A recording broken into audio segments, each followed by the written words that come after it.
Alors, le PN souffre-t-il? Après plusieurs recherches, je constate que certains répondent par l'affirmative à cette question et d'autres thérapeutes, quant à eux, pensent que le PN ne souffre pas. Oui, en effet, pour certains, le PN ne peut souffrir car il est insensible et sans affect.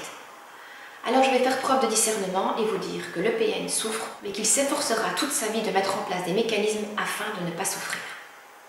Il ne peut vivre sans une proie et dès lors, lorsque cette proie s'enfuira, il n'aura pas d'autre choix que de chasser jour et nuit afin de trouver une autre personne à placer sous son emprise.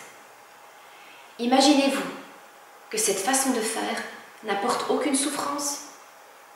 Pensez-vous que ce type de personne puisse être heureuse, sereine et ne pas connaître de souffrance? Si cela est le cas, cette sérénité ne pourra être qu'éphémère et de très courte durée. Ainsi donc pour moi, comme pour de nombreux thérapeutes, le PN est en souffrance. Et même s'il jouit de voir l'autre souffrir, il ne peut jamais être détendu, car cela ne cadrerait pas du tout avec sa façon de fonctionner. Porter nuit et jour un masque afin de ne jamais montrer la perversion même qu'il incarne.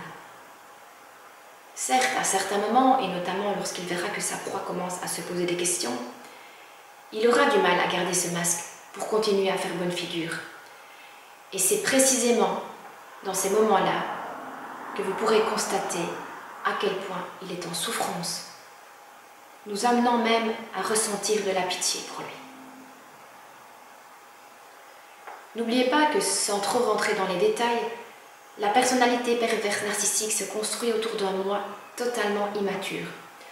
Ses manipulations, ses mensonges, ses comportements paranoïaques, ses violences psychologiques et physiques, ses grandes capacités d'absorber les autres par la parole et tous les autres comportements limites ont pour seul et unique objectif de préserver son contrôle sur l'autre afin de se protéger lui-même.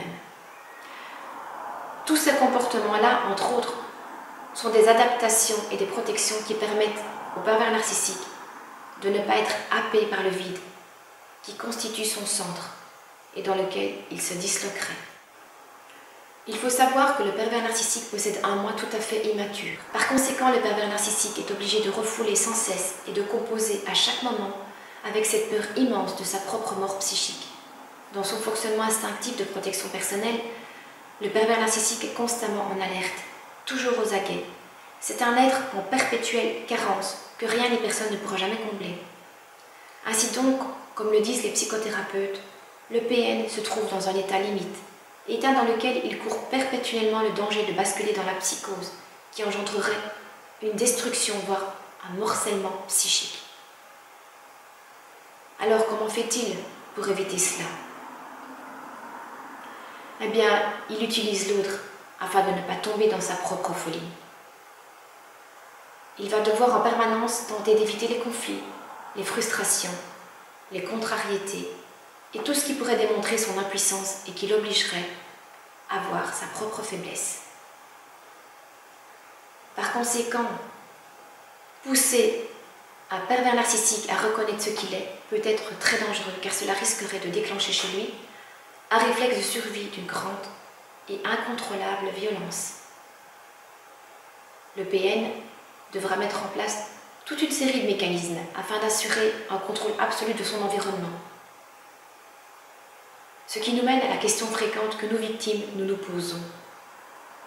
Le pervers narcissique est-il conscient de sa maladie?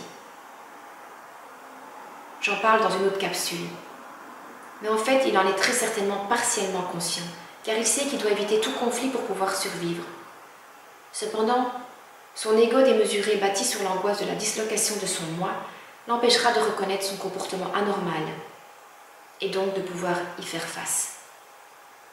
Attention, entrer en conflit avec un PN amorcera un point de non-retour, une déclaration de guerre. La seule issue pour lui sera la mise à mort de la personne qui l'aura poussé dans ses derniers retranchements. En ce qui me concerne, dès que j'ai enfin su de quel mal il souffrait, je ne me suis plus laissé faire. Je lui ai dit qu'il était malade, que je demandais le divorce et que plus jamais il n'aura d'emprise sur moi.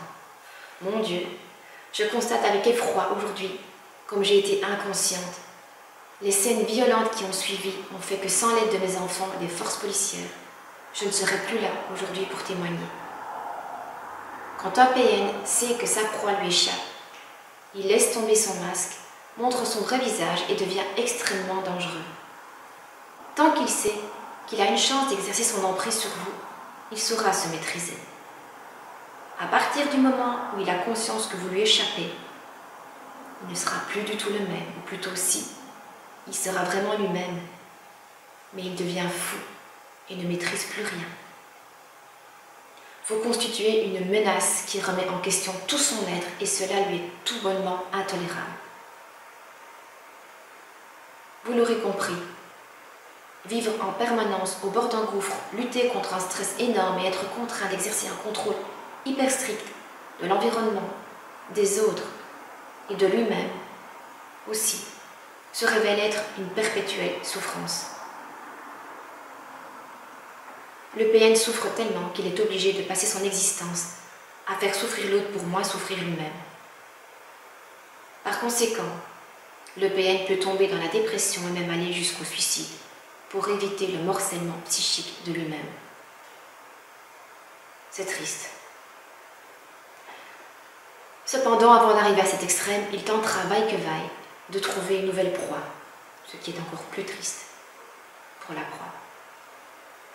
Alors oui, sa souffrance est énorme et il ne sera jamais en paix.